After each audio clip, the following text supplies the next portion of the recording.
So I have my son going over this Jeep. Now my Jeep does not, or my son does not do automotive. He does commercial HVAC, big BFR systems, heat recovery, stuff like that, even some residential.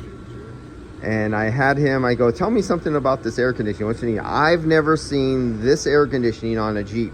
So let's go over what this Jeep is. This is new for me too. It's a 2-liter. It's taking 539 grams. Keep going. You found the glycol in the plate heat exchanger. Jeep Wrangler. What model is this? I'm trying to get this myself. 4-wheel drive. This thing got to be a $50,000. Oh, but maybe even more. I see it has an E on it. 4xE.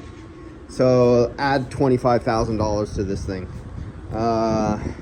Just so you can have more troubles. Made by freaking Volkswagen or Audi, or basically if you took old Fiat from the 1970s and you took Jaguar electrical from the early 70s Jaguars and you got a Yugo and you bred them together to come with a tri-breed, you get a Jeep Wrangler abortion.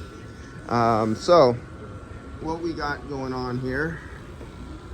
So here's our condenser. It is a true, there's refrigerant in this condenser. It's not one of those condensers that a heat exchanger with glycol. It's a real heat exchanger. What has refrigerant in it? Because remember, I've showed you ones that don't have refrigerant inside of it. Let's follow it up right here. Let's go, here's suction line. There's our little liquid line going back there. Let's follow it over. It comes up here, it goes to our high side fitting. It goes here, then it branches off into 2 legs. So we tee off, and one is going through this solenoid. See 2 wires right there? So we have an on-off solenoid right there. That goes there, comes out here, and it goes back in. Where's it going back in at? The suction line. So it's going through an internal heat exchanger. So that's your IEX, internal heat exchanger line. So that's your suction line, and liquid refrigerant is traveling on the outside of the suction line, while the cold refrigerant is coming this way. The hot liquid is going that way on the outside, exchanging heat to give it more subcooling so it has more energy per pound. If you follow that black line, it goes down. Let's see if I could see where it comes out over on the other side. It comes out silver. It's the silver one, I think. I don't see it dropping down. And it's going down out to where we almost can't see it, but you can see the expansion valve. But you see another thick line dropping off the other way in the other direction, or is that it looping around? I cannot see. Let's go over here. That's coolant. Is out of my sight. I can't see clearly without getting up in there. But let's follow the other liquid line. So let's come back here and let's skip. We're gonna skip this liquid line that goes off to the expansion valve. It goes through subcooling. Let's follow this other liquid line. So here's where it wide. Now let's follow this liquid line. It comes down, it goes through. No, I went back to the same one.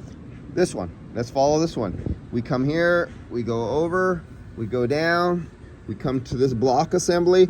Well, there's another solenoid, I think, 2 wires. I think my eyes see 2 wires. So we got another solenoid to cut the refrigerant flow on and off. But if you look down below, these are glycol. This is your coolant right here. And what do you see down below? This is the smallest. Look at how little itty bitty this thing is right there. Plate heat exchanger. That thing is so tiny. I've never seen such a tiny little plate heat exchanger. It's like almost worthless. What's it doing? You might as well just put cooling up there or something. Electric compressor, I can see that, and so it's pumping off coolant to your electrical e-assist. I see the turbo. You got the little turbo right there. So this is your kicking ass assist bullshit that's gonna give you some instant torque for your little turbo 2-cylinder. And what do we got there for a compressor? Let me see if I could zoom in on that. There it is. That's the compressor right there. Okay, let me take a picture of that.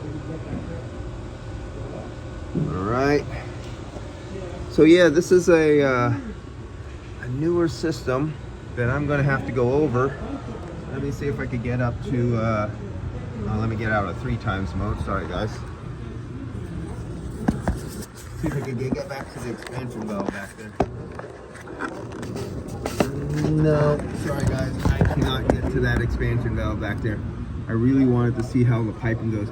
It does look like it loops. It does loop. It goes around, comes into top, and comes into the expansion valve from the top. So, and there's our suction line, and there's our suction line. This suction line comes from the plate heat exchanger. This suction line goes down to the compressor, and where it Y's in is where the suction line comes from the front evaporator. Man, I don't even want to know. You take a front end accident hit here and you smash all this stuff, I could see an extra $2,800 to $3,000 in refrigerant lines, solenoids, plate heat exchanger assembly.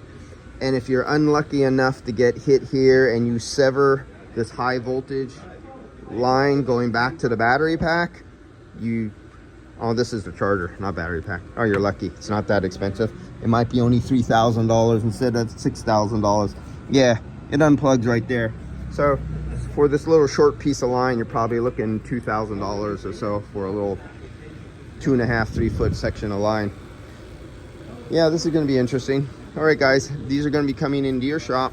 Electric compressor on a 2023 Jeep, E-Jeep. I'm pulling a vacuum on it right now.